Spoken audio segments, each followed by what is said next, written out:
असंतोष रहे। ये सवाल કર્યો એટલે તરત સુત નામના પુરાણી કહે છે કે હે શૌનકાદિક ઋષિઓ સાંભળો, એક દિવસે નારદ મુનિ વ્યાસજીના આશ્રમે આવ્યા અને એમના મુખારવિંદની રેખા ઉદાસ હતી એટલે નારદ મુનિએ પૂછ્યું કે શું ચિંતામાં બેઠા છો, શું હજી તમને કંઈ હેરાન કરે છે?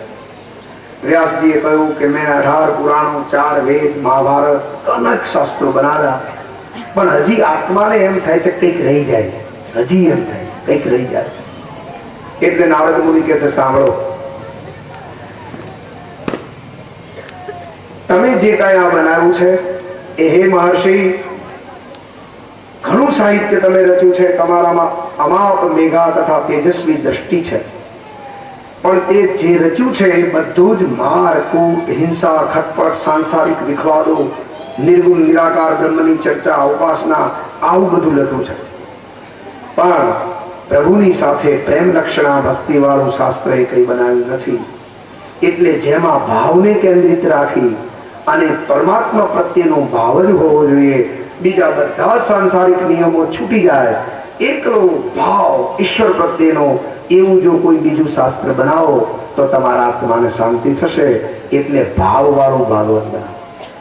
છેલ્લે કોઈ કહે છે કે ભાગવત પુરાણ ચોથું છે, એ વક્તાઓની વિચારધારા છે.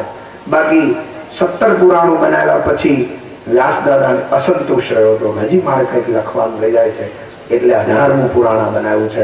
17 પુરાણ બની ગયા પછી એનો બધાનો સાર લઈ અને 18મા પુરાણમાં મૂકવામાં આવ્યો. એટલે ભાવરૂપી ભાગવત બનાવ્યું છે. અને શ્લોક એ લખ્યો છે, ભાવો હિ વિદ્યતે દેવમ તસ્માદ ભાવો હિ ન દેવો વિદ્યતે કાષ્ટે ન પાષાણે ન મૃન્મયે ભાવો હિ વિદ્યતે દેવમ તસ્માદ ભાવો હિ તમે મંદિરમાં જાઓ ને ત્યારે કાં માટીની મૂર્તિ હોય, પ્લાસ્ટર ઓફ પેરિસ, સફેદ માટી, અને કાં આરસની મૂર્તિ હોય, અને કાં લાકડાની મૂર્તિ હોય, કોતરે. તો લાકડું જળ છે, આરસનો પથ્થર એ જળ છે, અને પ્લાસ્ટર ઓફ પેરિસ માટી એ પણ જળ છે. એ જળ વસ્તુ તમને શું ફળ આપવાની? એમ આમાં લખ્યું છે આ શ્લોકમાં. શું કે છે? ન દેવો વિદ્યતે કાષ્ટે, એટલે લાકડાની મૂર્તિમાં દેવ તમને પ્રાપ્ત થાય નહીં. ન પાષાણે ન મૃન્મયે, પથ્થરમાંય નથી, મૃન્મયે માટીમાં નથી. તો કે છે બધા જાઓ છો શું કામ? તો એ બીજી લીટીમાં જવાબ છે કે ભાવો હિ વિદ્યતે દેવમ. તમે જે ભાવ લઈને જાઓ છો એટલે પથ્થર, માટી અને લાકડું એ દેવ બની જાય છે. ભાવો હિ વિદ્યતે દેવમ, ભાવથી દેવ બની જાય છે. એટલે તસ્માદ ભાવો હિ કારણ, એટલે ભાવ હશે તો જ ભગવાન તમને મળશે. બાકી શંકર ભગવાનની માતાજીની કથા રામાયણમાં અહીં ભાગવતમાં આવે છે કે શિવજીને ભાવ હતો એટલે પ્રભુનું દર્શન થાય છે, માતાજીને ભાવ નહોતો એટલે પ્રત્યક્ષ પરમાત્મા હતા તો શંકા કરી કે આવો થોડો ભગવાન હોય, પત્નીની પાછળ પાગલ બન્યો, ક્યાં છે એ શીખે એ શીખે, આવો ભગવાન હોય. જુઓ, ભાવ ન હોય ને તો પથ્થરની મૂર્તિ નહીં, પણ પરમાત્મા પોતે શુદ્ધ સત્વગુણી સાકાર સ્વરૂપે ભૂતળ ઉપર વિચરવા આવ્યા હતા અને પ્રત્યક્ષ દેખાતા હતા, કોઈ શંકા થઈ.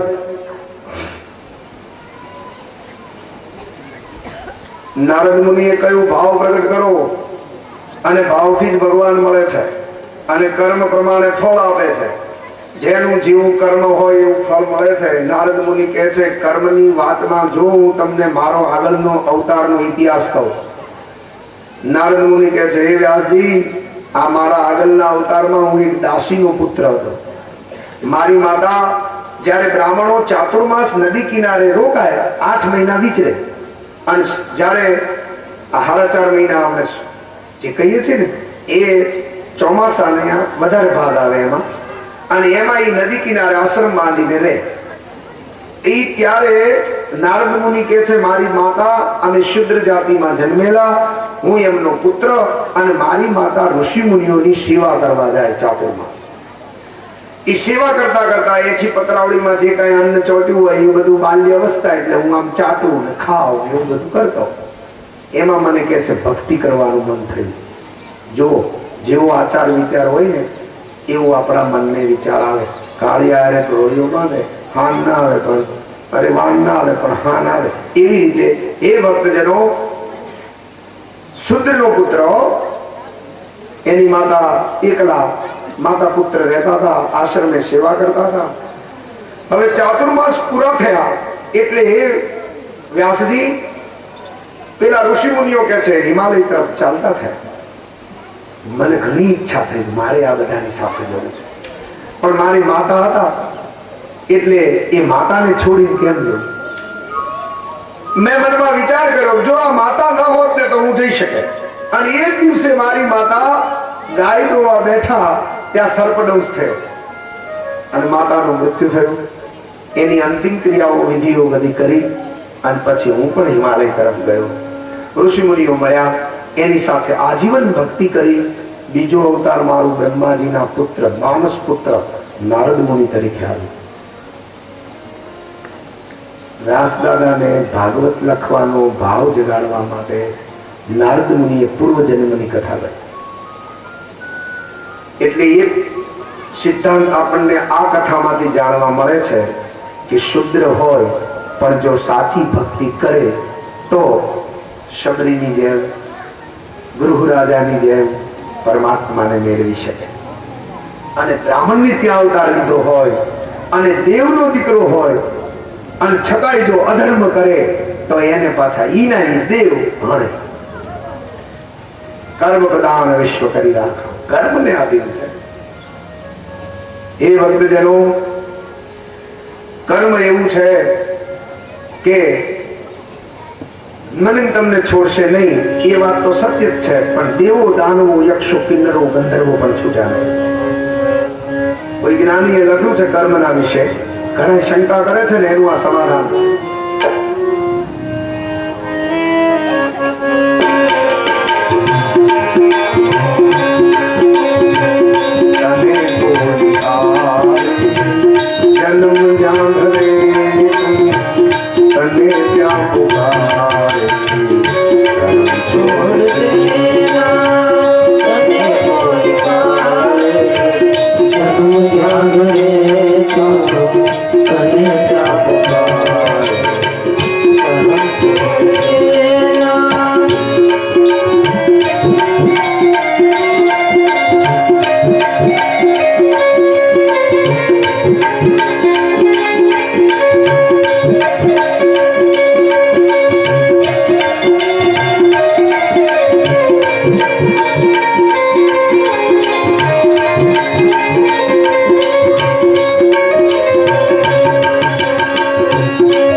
अचानक जवान सजन कोई ताके નથી આવવા, કરમ છોડશે तने कोई तारे જન્મ જાગરે तने करवाए કરમ છોડશે કરમ છોડશે.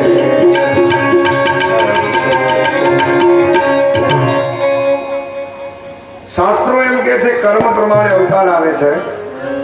તર્કી વિતર્કીઓ વિધર્મીઓ અધર્મીઓ સુધર્મીઓ કુધર્મીઓ એવા કેટલાય ધર્મીઓ છે. એ એમ કે છે કે એવું કઈ નથી.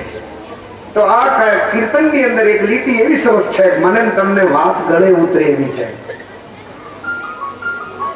લીટીમાં એમ લખ્યું છે, કોઈ કહે પરભવ નથી આ જગતમાં, कोई कहे प्रभु નથી આ જગતમાં, પરંતુ વિચારે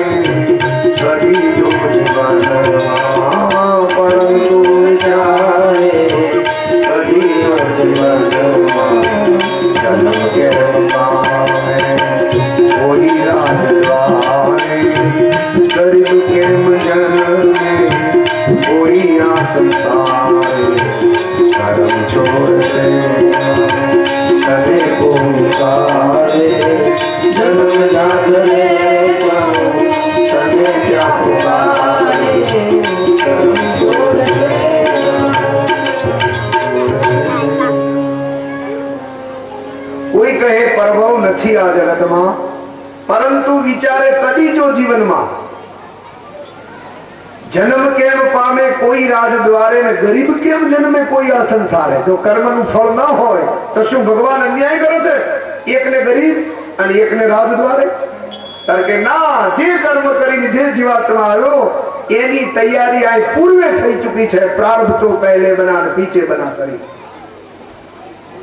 મારું ને તમારું જે કર્મ છે એ કર્મ પ્રમાણે મને અવતાર આપે છે. બે વાત માનવી પડશે, કા પહેલી કા બીજી, બે માંથી એક. જુઓ, કા તમે એમ માની લ્યો કે કર્મ એવું કઈક છે અને એ ન માનવું હોય તો તમારે કેવું પડશે કે ભગવાન અન્યાય કરે છે. કોકને રૂપિયા વાળા જાય, કોકને ગરીબ.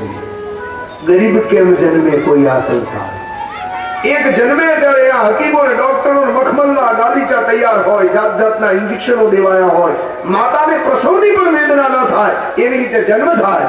અને એક જંગલની અંદર ઝૂંપડી હોય, પાથરવા ગોદડી ન હોય, અને ડોક્ટરને હકીમ તો ક્યાં, પણ પુત્રનો જન્મ આપ્યા પછી એની માને શેરાની વ્યવસ્થા ન હોય. અને જુઓ, માતાઓને ખ્યાલ છે કે ડિલિવરી પછી એ ભૂખ વેઠી હોય એટલે ખૂબ ભૂખ લાગે. જો માં નાગણી જેવી હોય ને, નાગણી જેવી જો માં હોય ને તો એ એના સંતાનને પણ ભરખી જાય. નાગણી ભરખી જાય છે એના સંતાન. હવે ઈ માતાને ત્યાં જંગલમાં કોઈ વ્યવસ્થા ન હોય, સામે પતિ એકલો ઉભો હોય કે શું કરશું? એ કે અત્યારે તો કઈ નહીં બને, સવાર થશે ને વાણિયાની દુકાન ખુલશે ત્યારે હું 100 ગ્રામ ઘી અને લોટ જો પૈસા હશે તો ઠીક, નહીતર ઉધાર લાવીશ. અને પછી માને એ જનેતાને સંતાનની પ્રાપ્તિ થયા પછી એને પોષણ મળે છે. આવા તો અહીં અનેક છે, એક બે નહીં, એક બે તો ઓલા છે, બાકી અનેક આવા છે કે જેને જન્મીને સુખ નથી જોયા, અને અહીં થોડા ઘણા એવા છે કે જેને જન્મીને દુઃખ નથી. તો આ બન્યું શું કામ? તર્કે છે અહીંથી જે જીવ જેવું કર્મ કરીને જાય ને એ પ્રમાણે એને અવતાર આપે છે. કે ભાઈ ધર્મનું પલ્લું ઊંચું છે કે હા, તો આને સુખી રીતે જન્માવો કે જન્મીની દુઃખ ન જોવે. કે આ ભાઈ હવે એનું કેમ છે કે એ તો એટલું પાપ કરીને છે, પુણ્યમાં કોઈ કરતું તું ન્યાય કઈ બેઠા નથી, નિંદા કરી છે. કારણ કે તો એને દુઃખમાં અવતાર લો. એ દુઃખીને ઘરે 10 દીકરા ને સુખીને સંતાનની ખોટ. શું કામ? કારણ કે જે કઈ કર્મ કરી ગયા છો એ ફળ ભોગવવાનું છે. ભગવાન અન્યાય નથી કરતો. ऐसो गुरु नहीं मेरू राम, आप ही आप मर जात है करके को। अरे राम अन्याय करत नहीं, ऐसो गुरु नहीं मेरो राम, आप ही आप मर जात है करके को। गरीब के जन में कोई आ संसार छोड़ से तने को जन्म जान रे जाओ, तने क्या पुकारे, कर्म छोड़ देना, कर्म छोड़ दे। एक भाई रोज एकला कळથી બાફીને ખાય, બીજું બચારાના ઘરમાં કાઈ નહીં. આને વિચાર આવ્યો લાય બેન ને કે મહેમાન થઈ જાવ, ભાઈ બી જમણ ગઈ ને તે કે લઈને જાઓ. હે ભક્તજનો, બેન ને મળવા ભાઈ આવ્યા, ભાઈ ને મળવા બેન આવ્યા, પણ કે છે ભાઈ હજી ત્યાં પહોંચ્યો વહેલો 4 વાગે ઉઠી બેન ના ઘરે, ત્યાં તો કે છે 11 વાગ્યા ને એનો બનેવી છે હીરા ઘસીને આવ્યો, 11:15 થયા અને થાળીઓ પીરસાણી 12 વાગ્યા. કીધું ભાઈ હાલ તાર બનેવી આવી ગયા, હાથ પગ ધોઈને જમવા બેસી જાઓ. જમવા બેઠા આમ થાળીમાં જોયું તા કળથી,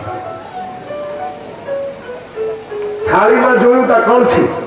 એ કે આખી જિંદગી કળથી ખાઈ ખાઈ થાકી ગયો, ના કઈક બીજું ખાવા આવ્યો. ત્યાં કળથી એ કડક કોઈને છોડે નહીં, હુનર કરો 1000 એ સરજ્યું કે નર પામશે એ ઓલી કળથી એ લીધી રાત. બોલો તો હવારે ઉઠી ગયો, પણ એની બેને હાજે કળથી પલાળી હતી ત્યારે હવારે બાકી. કુકર ત્યારે ક્યાં હતા કે આમ નામ બફાઈ જાય. એ કર્મ કોઈને છોડે નહીં, હુનર કરો હજાર, સરજ્યું તે નર પામશે ઓલી કરથી એની રાત. કર્મ છોડશે ના તને કોઈ કાળે, જન્મ જ્યાં ધરે તને ત્યાં પુકારે. કર્મ છોડશે ના, કર્મ છોડશે ના, કર્મ છોડશે.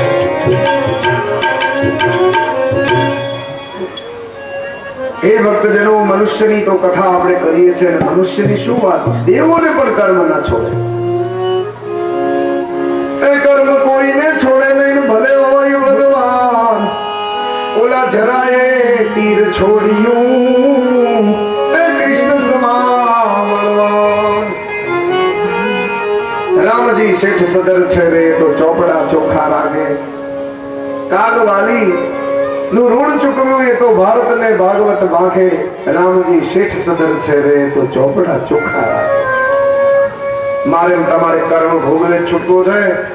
નારદ મુનિએ પૂર્વ જન્મની વાત કરી, કર્મનો સિદ્ધાંત સમજાવ્યો, અને વ્યાસ દાદા ભાગવત રચવા બેઠા. અને 18,000 શ્લોકનું ભાગવત, ચતુશ્લોકી ભાગવતના આધારે ભગવાન જે બોલ્યા હતા એ સાંભળી અને એનો વિસ્તાર કરી વ્યાસજી 18,000 શ્લોક બનાવ્યા. શૌનકાદિક ઋષિઓ કહે છે સુત પુરાણીને, શ્રી સુખદેવજી વ્યાસ દાદાના પુત્ર હતા. સુત પુરાણીએ કહ્યું કે હા, વ્યાસ દાદા 18,000 શ્લોકનું ભાગવત બનાવ્યા પછી એમના પુત્ર સુખદેવજીને ભણાવ્યું. અને તરત જ શૌનકાદિક ઋષિઓએ કહ્યું, એ સાંભળી અને શૌનકાદિક ઋષિઓની સામે સુત પુરાણીજી કથા કહેતા હતા. એવામાં શૌનકાદિક ઋષિઓએ પૂછ્યું કે નિર્લેપ નિષ્કર્મી યોગી પુરુષ એવા સુખદેવજી હતા ને એને વળી ભાગવત કેમ ભણવું પડ્યું? ત્યારે શૌનકાદિક ઋષિઓને સુત પુરાણી કહે છે કે શુદ્ધ સત્વગુણી પરમાત્મા વિષ્ણુની હરિભક્તિ આમાં લખેલી છે. એટલે નિર્ગુણ નિર્લેપ નિષ્કર્મી રહેવા માટે સત્વગુણી ભક્તિ ઉપયોગી થાય છે. એટલે એ શીખ્યા છે અને ભાગવત ભણ્યા છે. અને તમે જાણો છો સુખદેવજી જન્મીન તરત ભાગ્યા હતા. સંસારની માયાના ભયથી સુખદેવજી ભાગ્યા હતા, છતાંય ભાગવત ભણે. હવે સુત પુરાણી કહે છે, હે શૌનકાદિક ઋષિઓ, તમને પરીક્ષિત રાજાના જન્મની કથા કહું. પહેલા આપણને વક્તાની કથા કીધી. સુખદેવજી કથા કહેવાના છે એટલે વ્યાસજીના દીકરા હતા. નિર્લેપ નિષ્કર્મી યોગી એવા પુરુષ હતા. અવધૂત વેશમાં રહેતા. સંસાર એમને માન્યો ન હતો. અને એ વક્તાની ઉત્પત્તિની કથા કીધા પછી હવે મને તમને શ્રોતા કોણ હતો ભાગવતમાં એની ઉત્પત્તિની કથા કહે છે. અને મહાભારતની કથા શરૂ થાય છે. કૌરવ પાંડવોના યુદ્ધમાં ભીમની ગદાથી દુર્યોધનના સાથળ ભાંગી ગયા. રાજા દુર્યોધનને સારું લગાડવા માટે ગુરુદ્રોણના પુત્ર અશ્વત્થામાએ નિદ્રાવશ પાંડવોના 5 પુત્રો છાવણીમાં સૂતા હતા ત્યાં જઈ તલવારથી 5 બાળકોના મસ્તક ધડથી જુદા કર્યા. અને આ કાર્યથી મારા રાજા દુર્યોધનને સારું લાગશે એવા આનંદિત બની અને દુર્યોધનની પાસે ગયા. જોકે દુર્યોધન દુષ્ટ હતો છતાં એને આ કાર્ય સારું ન લાગ્યું. એવું અધમ કૃત્ય ઋષિના પુત્ર ગુરુદ્રોણના પુત્ર અશ્વત્થામાએ કર્યું. પણ અર્જુનજીને બધાને ખબર પડી કે છાવણીમાં સુતેલા 5 પુત્રોના મસ્તક ધડથી જુદા થયા છે. એ જાણ થતા દ્રૌપદી સાથે એ ભક્તજનો છાવણીમાં પાંડવો આવ્યા. અર્જુનજીએ પ્રતિજ્ઞા લીધી, જેને આ 5 પુત્રોના મસ્તક જુદા કર્યા છે એને મારા ગાંડીવ ધનુષ્યના જોરથી પકડી એનો વધ કરી અને આ તમારા રુદનને હું શાંત કરીશ. આવી પ્રતિજ્ઞા લઈ જેના સારથી ભગવાન શ્રી કૃષ્ણ છે એવા અર્જુનજી રથ ઉપર ચડી પોતાની પત્નીને આશ્વાસન આપી અને ગુરુદ્રોણના પુત્ર અશ્વત્થામાની પાછળ થયા. અશ્વત્થામા ઘોડા ઉપર ચડી વનની અંદર ચાલ્યા ગયા.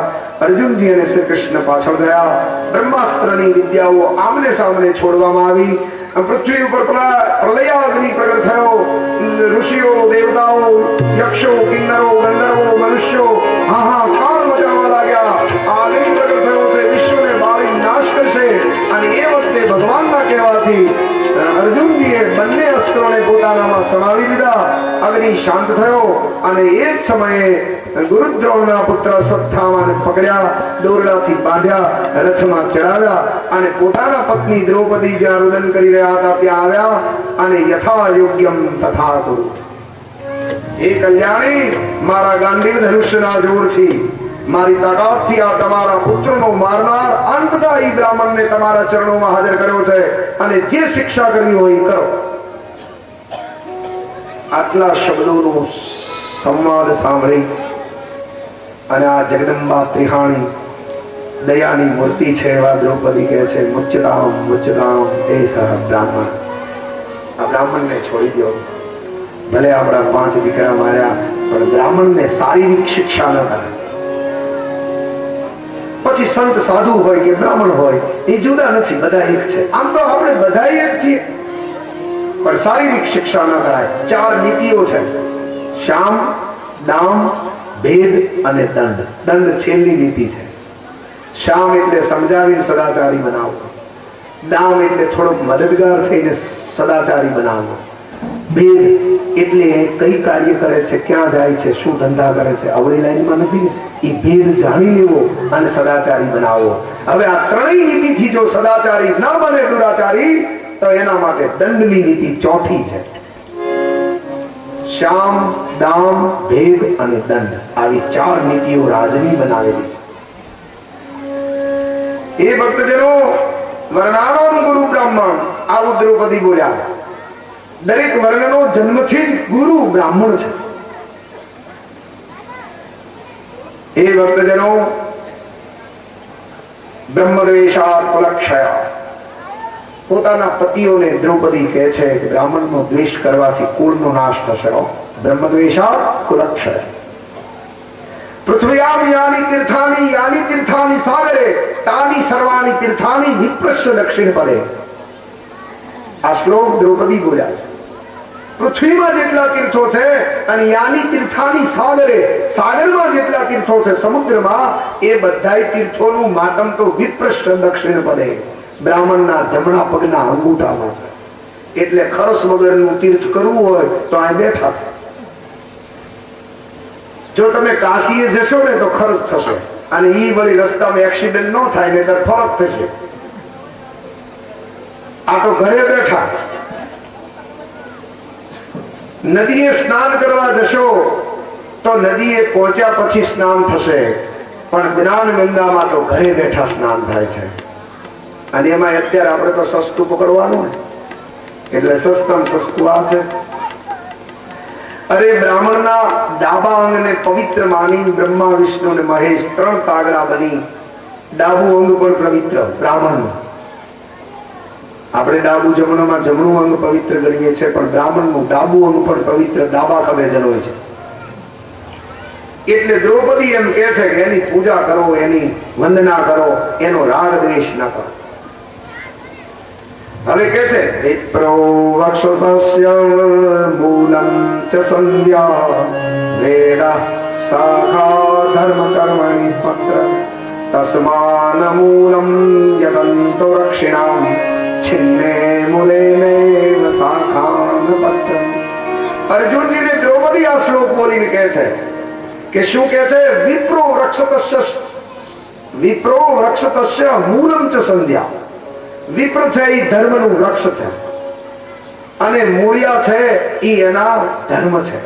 વળી ધર્મ કર્મની પત્ર છે, એના જે પાંદડા છે એ ધર્મરૂપી છે અને ડાળીઓ છે એ બધી આપણે છીએ.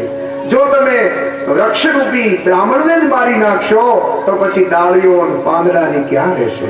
આ શ્લોકનું ગુજરાતી આવું થાય છે.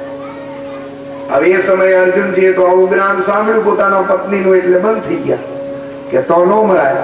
હવે ઓલપા પ્રતિજ્ઞા કરી હતી ક્ષત્રિયો માટે રઘુકુલ રીતિ સદાચરી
વચન પાળવું એ ધર્મ હતો અને મહાધર્મ હતો.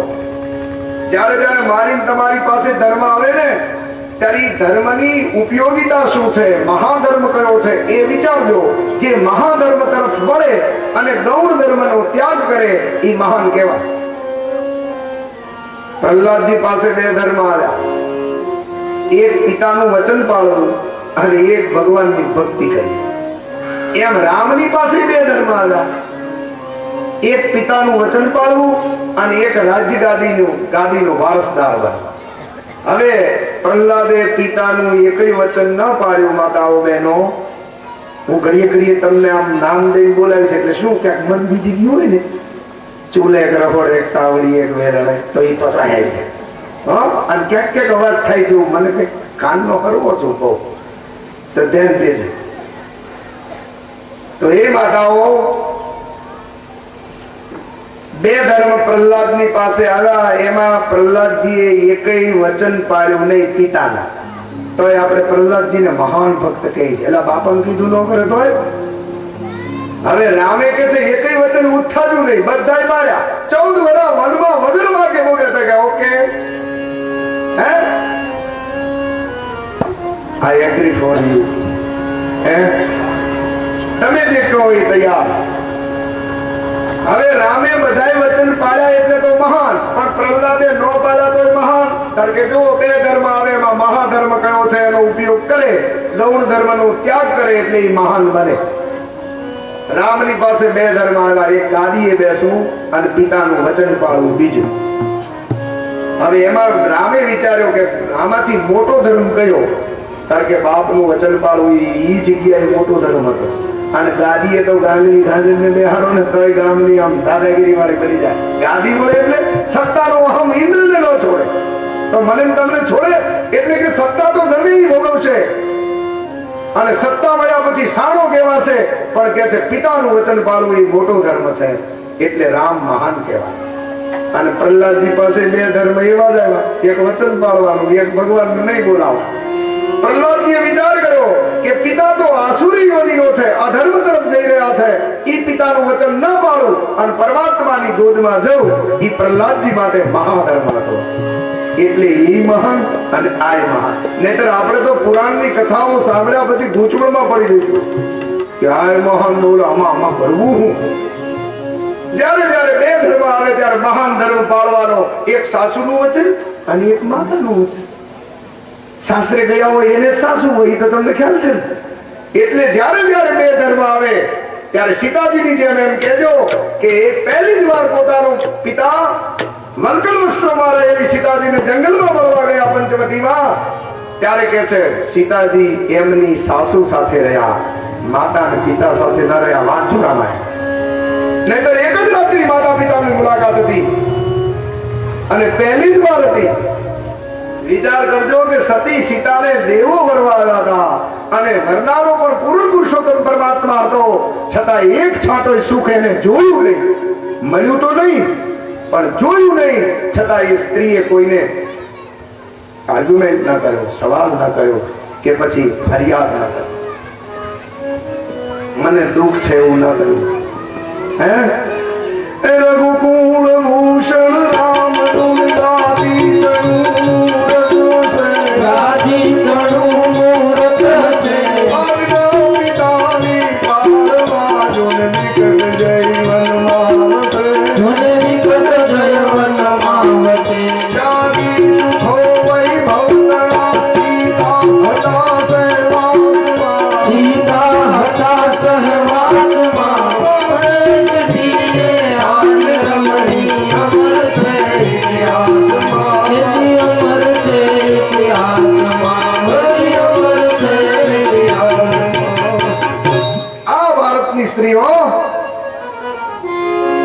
એક બેન ભાવનગરની રૂપન ટોકી પેલા હતી આમ ઉતરી ગયેલું મોઢું લઈને ઉભેલા, એમાં કોઈ સંત નીકળ્યા.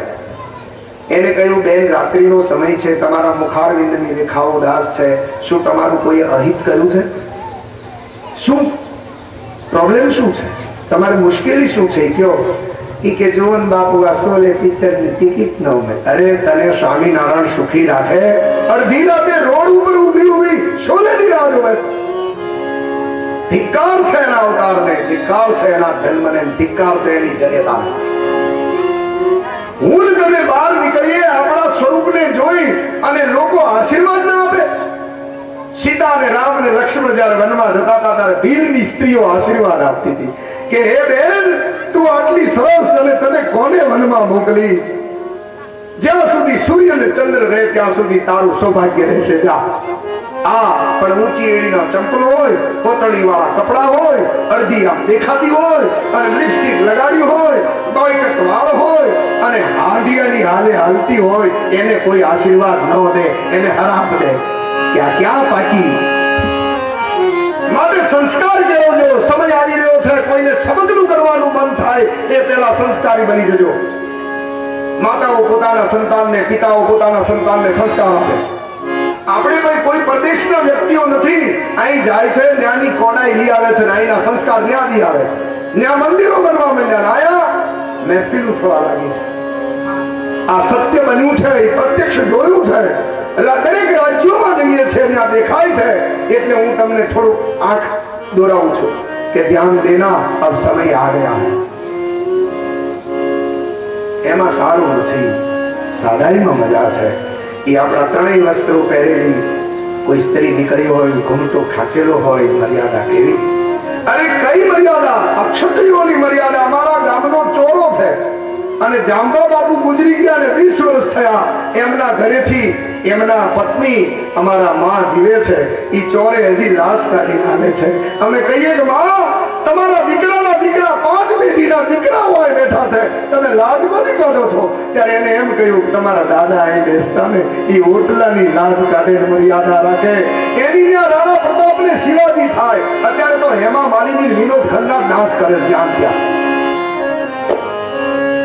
ધ્યાન દેના, સંસ્કારની જરૂર છે. નથી કરવી બહુ ધર્મની અધર્મની વાતો, કેમ કે આ સંસારને, આ સમાજને અત્યારે જરૂર છે સંસ્કારની વાતો. તમે કહેશો પહેલા સીતાજી દ્રૌપદી થઈ ગયા, પણ લ્યો હું અત્યારની ગણાવું. એ ધન્ય કુંખ જઈ જામાય જન શિવાજી જન્મો તો, જેને શિવાજી જન્મો હતો. જો આ શિવાજીનો જન્મ હતો, અત્યારે બધા મુસલમાનો થોડાક છે, પણ બધા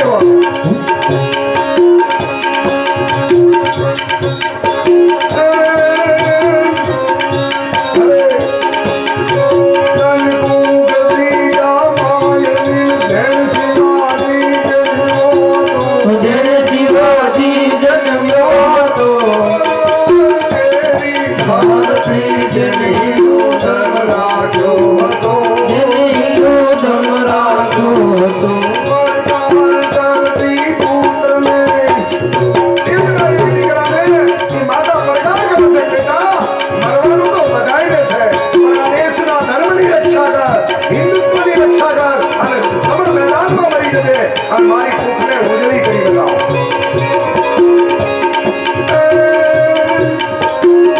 તલવાર કેરી ભારતી જન હિન્દુ ધર્મ રાખ્યો હતો, જેને હિન્દુ ધર્મ રાખ્યો હતો. વરદાન કરતી પુત્રને મરદે સમર મેદાનમાં, મરદે સમર મેદાનમાં. પરદેશની એ આજ રમણી અમર છે ઇતિહાસમાં, હજી અમર છે ઇતિહાસમાં, હજી અમર છે ઇતિહાસમાં.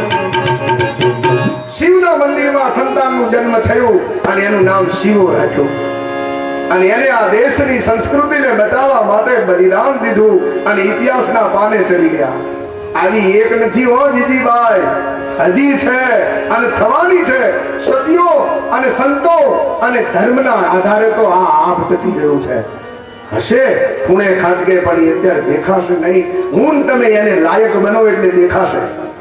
એ ભલ ગયો નિજ ઓરે પર ઉપહાસ કર્યો, જેને પત્ની પર ઉપહાસ કર્યો. હોળીનો દિવસ હતો ને પોતાની પત્નીને આમ સામું જોઈ, પિચકારી મારી પત્નીની સામું અને હાસ્ય કર્યું. એમાં એનો દીકરો બારણામાં સૂતો તો ચામડાનો.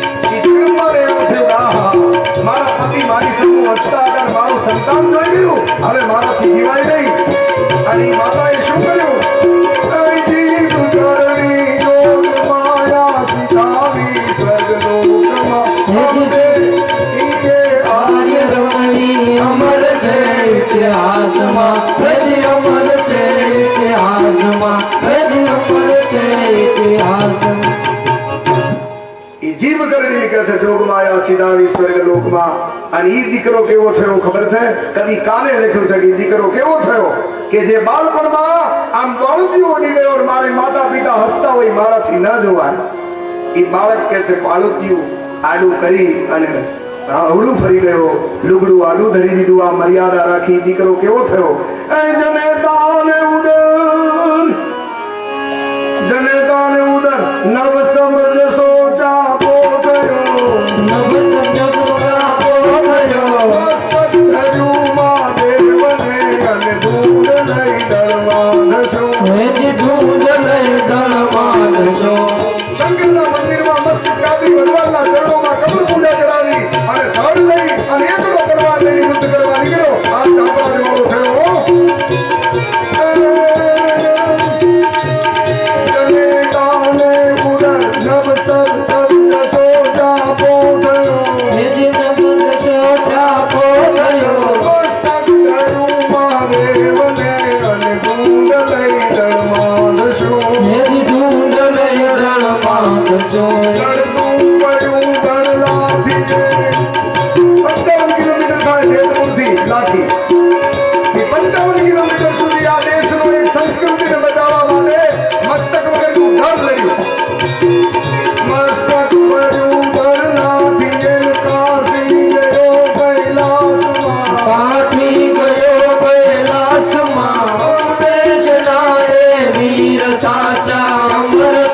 ઇતિહાસમાં પ્રજી અમર છે ઇતિહાસમાં પ્રજી અમર છે લેવા કાલ હવારના બનાવ છે દ્રૌપદીને અને સીતાજીને ભૂલી જાવ કેમ કે 5000 વર્ષ પહેલા ઈ સત્યું થઈ હતી અને આ કાલ હવારમાં હજી હમણે જ્યારે યુદ્ધ થયું અંગ્રેજો આવ્યા ત્યારે આ જગતની જગદંબાએ આ ભારત દેશની સ્ત્રીએ કેવું કર્યું ખબર છે લઈ તેજ લક્ષ્મી બાઈ તે ઝાંસી તણી રાણી હતી ઝાંસી તણી રાણી હતી પોતાના બાળકને ખોઈમાં નાખી ઘોડા ઉપર સવાર થઈ હાથમાં તલવાર લઈ અને આમ ગોળીઓ બાંધી અને બાળક પાછળ ટુકાય છે અને યુદ્ધ કરવા નીકળેલી જગદંબા નહીં તો બીજી કોણ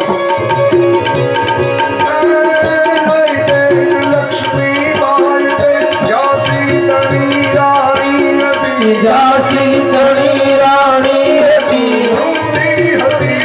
રણબાએ દુશ્મનોને હણતી હતી દુશ્મનોને હણતી હતી પરનો સમીએ વાનુની પણ હતી હિન્દુસ્તાનની પણ હતી હિન્દુસ્તાનની અવદેશની આર્ય રમણી અમર છે ઇતિહાસમાં હજી અમર છે ઇતિહાસમાં હજી અમર છે ઇતિહાસમાં આવી સતીયું પહેલા હતી અત્યારે છે અને હજી રહેવાની છે આપણે વયા જશું કેમ કે સમય નિંદા કરવાનો જ છે ને આપણી પાસે છે હતી ને થશે આ દેહ આના થાંભલા છે આ અને સતીત્વના થાંભલાને આધારે આ નંબર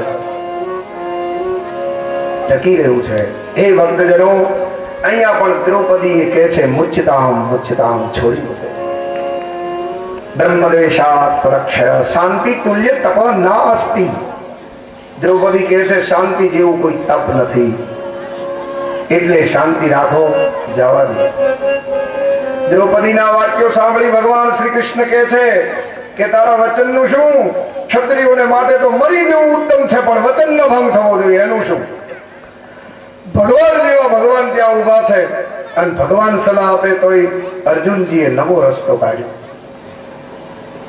પ્રભુ આપ કહો છો પણ બ્રાહ્મણને મારવા છે એના રૂએ રૂએ દેવ છે ભલે મારું વચન જાય પણ એક બ્રાહ્મણ બચી જાય છે ને હું નહીં મારું અંતર ભગવાન બોલ્યા તારી હું ક્ષાત્ર ધર્મની પરીક્ષા કરવા કહેતો હતો મારી નાખ હવે ખ્યાલ આવ્યો કે ક્ષત્રિયનો ગુણ શું છે એ તો પરશુરામ ને રામાયણની અંદર રામના સંવાદમાં લક્ષ્મણના સંવાદમાં બતાવ્યો છે ધર્મ શું છે. સાચો ક્ષત્રિય છે એ ગાય અને બ્રાહ્મણ ઉપર હાથ ન ઉપાડે, ગમે એવી ભૂલ હોય. આ એના લોહીના સંસ્કાર છે. એ ભક્તજનો, એ જ સમયે ભગવાને કહ્યું કે લે હવે તને ઉપાય બતાવું, તારું વચન પણ ન જાય અને બ્રાહ્મણનું મૃત્યુ પણ ન થાય. ત્રીજો ઉપાય ગોત્યો પ્રભુએ. એના મસ્તક ઉપર મણી છે એ લઈ લ્યો અને એનો પરવાનો આંચકી લો, નોકરીમાંથી ડિસમિસ કરો. એનું ગુજરાતી ઈ થાય અત્યારના સમય પ્રમાણે. યુદ્ધનો પરવાનો હતો એ લઈ લીધો. હવે યુદ્ધ ન કરી શકે. યુદ્ધ નીતિ યુદ્ધ થતા હતા આપણે ત્યાં. મહાભારતનું યુદ્ધ છે ને એ નીતિ યુદ્ધ છે, પણ ગેરીલા પદ્ધતિ તો શિવાજીએ લાવ્યા. જરૂર હતી, માણસો ઓછા થઈ ગયેલા અને એમાં કોઈ છૂટકો નહોતો એટલે ગેરીલા પદ્ધતિ લાવ્યા અને એ બધાને મગજમાં કરી મોડું છે ને જલ્દી આવે. વાળીએ તો એકડો હૂતો થાય, પાણી વાળવા ગયો તો 7-8 જણા લાવી. એ ગેરીલા પદ્ધતિ છે. યુદ્ધની નીતિ તો એ છે કે સામા પક્ષનો જેટલો શક્તિશાળી યોદ્ધો હોય, જેટલી વિદ્યા જાણતો હોય, એવો જ આ વિરોધ પક્ષનો જે કોઈ યોદ્ધો હોય એની સામે યુદ્ધ કરે અને પછી જીતી જાય એનું નામ જીત કહેવાય. બાકી ઓલી તો નમાલા હોવું કહેવાય. ને બેટર છે નહીં વાંધો. આમ તો કઈ ટન માં પાડે પડે ઓળો, કારણ કે તો અહીંયા તો જીવ જોયો. ગેરીલા પદ્ધતિ જરૂરિયાત પૂરતી જરૂર હતી, પણ અત્યારે ગરબડ છે. ભગવાને કહ્યું એનો મણી લઈ લ્યો અને પછી એનો પરવાનો લઈ લ્યો. મસ્તક ઉપરથી મણી લઈ લીધો. અશ્વત્થામા હજી જીવે છે. એના મસ્તકમાં ખોપરીમાં ખાડો છે. બધાની પાસે માખણ માગે છે ત્યાં મૂકવા.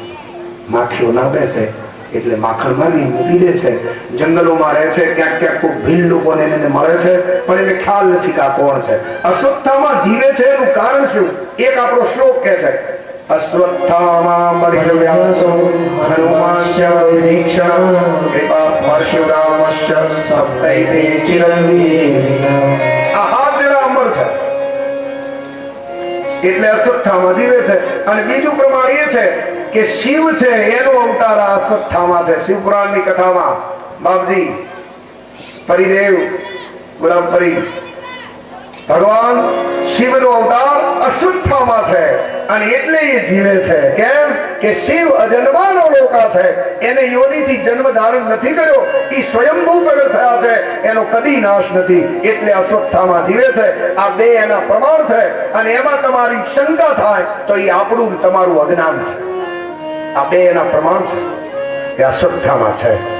મળે છે કોઈ તો એ ભક્તજનો પરવાનો લઈ લેવામાં આવ્યો. હવે યુદ્ધ ન કરી શકે ક્યાંય પણ. અને આવો યુદ્ધો હોય, સુરો હોય અને ઈ યુદ્ધ ન કરી શકે એને પાછું કેમ રહેવાય? સરપંચ હોય ત્યાં સુધી વાંધો નહીં, પણ નીકળી જાય પછી દિવસ કાઢવા ને, અરે બહુ અઘરા. આ ચૂંટણીનું આવતું ઢાળ તેમ નમ રહેવાય. પણ 5 વર્ષ બદલે એ તો જે રિયા હોય એને ખ્યાલ હોય. કાંટાની વેદના કાંટો જેને વાગ્યો હોય એ જાણે, બીજો શું જાણે? વીછીની વેદના વીછી કઈડ્યો હોય એ જાણે, બીજાને શું ખબર? ટાઈમ સમયસર ભાણે ભાવતું ભોજન જમતો હોય એ ભૂખ્યાની વેદના શું જાણે? એ ભક્તજનો, અહીંયા અશ્વત્થામાને છોડી મૂકવામાં આવ્યા. અર્જુન અને શ્રી કૃષ્ણ વિચાર કરી રહ્યા છે, પણ અશ્વત્થામા ગયા એટલે તરત એને એમ થયું કે આની કરતા મને મારી નાખ્યો હોત તો સારું હતું. હવે મારે એકલા જંગલમાં જીવન કેમ વિતાવવું? એટલે પોતાની બ્રહ્માસ્ત્રની વિદ્યા હતી પાછી છોડી. પણ પ્રસંગ એવો બન્યો કે એ જ સમયે ભગવાન શ્રી કૃષ્ણ અને અર્જુન ગંગાને કિનારે અગ્નિ સંસ્કાર કરવા માટે પેલા 5 બાળકોને લઈને ગયેલા. ઉત્તરા એકલી ઘરે હતી અને એના શરીરની અંદર જે ગર્ભ હતો એ આનો વંશજ હતો, પાંડવો. એ વંશમાં એક જ સંતાન હતું અને એને કે મારી નાખવું એટલે વંશ કાઢી નાખવું એમ કરી બ્રહ્માસ્ત્ર છોડ્યું. ઉત્તરાના ગર્ભમાં ગર્ભનો નાશ કર્યો. ઉત્તરા ભગવાન શ્રી કૃષ્ણની સ્તુતિ કરે છે કે હે પ્રભુ, મને બહુ વેદના ઉપડી છે, શું કરું? દોડાદોડ ગંગા કિનારે આવ્યા, પ્રભુને વાત કરી, પ્રભુ મને અતિ વેદના થાય છે, શું થયું હશે? સૂક્ષ્મ સ્વરૂપ લઈ ગર્ભમાં ભગવાન બેસી ગયા. ગર્ભનો જે નાશ થયો તો એમાં પોતાની અમી દ્રષ્ટિથી આત્મા પૂર્યો, સજીવન કર્યો અને સૂક્ષ્મ સ્વરૂપે ત્યાં રક્ષણ કર્યું જ્યાં સુધી પ્રસવ ન થાય ત્યાં સુધી. અને પોતાનું મુખ્ય સ્વરૂપ હતું એ બહાર રાખી પાંડવોનું રક્ષણ કર્યું અને આમ વંશની વૃદ્ધિ કરી. અને એ વખતે કુંતાજી અને આ બધા સ્તુતિ કરે છે ભગવાનની. એ સ્તુતિ શરૂ કરીએ.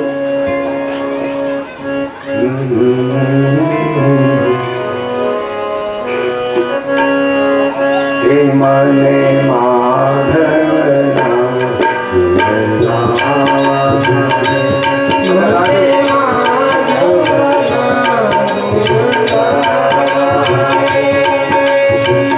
બહેનો અમારે જોજો બધા ગાશે પણ ભાઈઓ નહીં.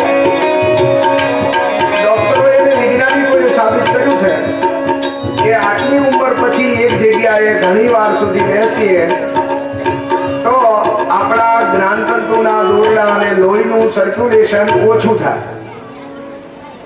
પણ જો બેઠા બેઠા થોડુંક હલનચલન થાય તો લોહીનું સર્ક્યુલેશન શરૂ થાય અને જેનું સર્ક્યુલેશન લોહીનું શરૂ રહે એને લકવા ન થાય. એટલે જ મને એમ છે કથામાં કીર્તન ને ધૂન આવતી હશે અને એમાંય પાછું તાળી પાડીને બોલવા એટલે શરીર હલે એટલે લોહી ફરે અને લોહી ફરે એટલે લકવા ન થાય. જોજો બહેનો લકવા થયા કઈ અને આઈન બાપ ગણો લ્યો દવાખાને જઈને તપાસ કરો. શું કામ આ કીર્તન ન કરે? લોહીનું સર્ક્યુલેશન ફરે નહીં એટલે લકવા ન થાય. એ માટે પણ મને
સવારે સ્મરણ એનું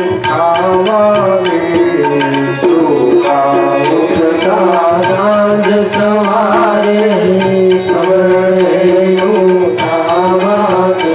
મને માધવના ગાવા દે. મને માધવના ગુણ ગાવા દે.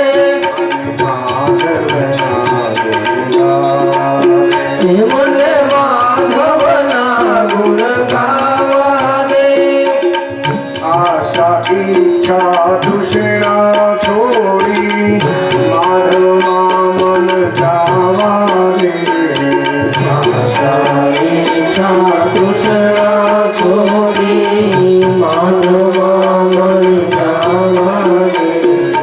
આશા ઈચ્છા તૃષ્ણા છોડી માધવમાં મન જાવા દે.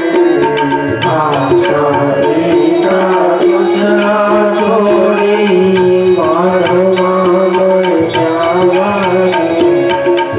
મોહ માયાને મમતા છોડી માધવમાં મળી જાવા દે. મોહ માયાને મમતા છોડી માધવમાં મળી જાવા દે. મને માધવના ગુણ ગાવા દે. મને માધવના ગુણ ગાવા દે. મને માધવના ગુણ ગાવા દે. મને માધવના ગુણ ગાવા દે. માધવ માધવ રટતા રટતા ભવસાગર તરી જાવા દે. માધવ માધવ રટતા રટતા ભવસાગર તરી જાવા દે.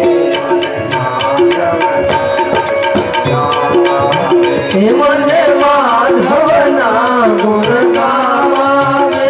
મને માધવના ગુણ ગાવા દે.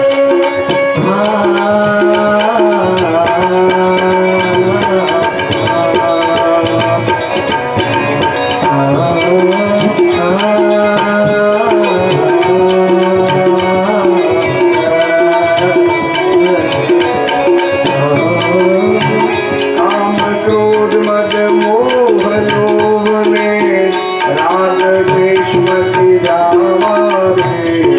કામ ક્રોધ મદ મોહ લોભને રાગ દ્વેષ મટી જાવા દે. કામ ક્રોધ મદ મોહ લોભને રાગ દ્વેષ મતિ જાવા દે. કામ ક્રોધ મદ મોહ લોભને રાગ દ્વેષ મટી જાવા દે. માધવના ગુણ ગાવા દે. મને માધવના ગુણ ગાવા દે. માધવના ગુણ ગાવા દે. મને માધવના ગુણ ગાવા દે. જય જય શ્રી રાધે.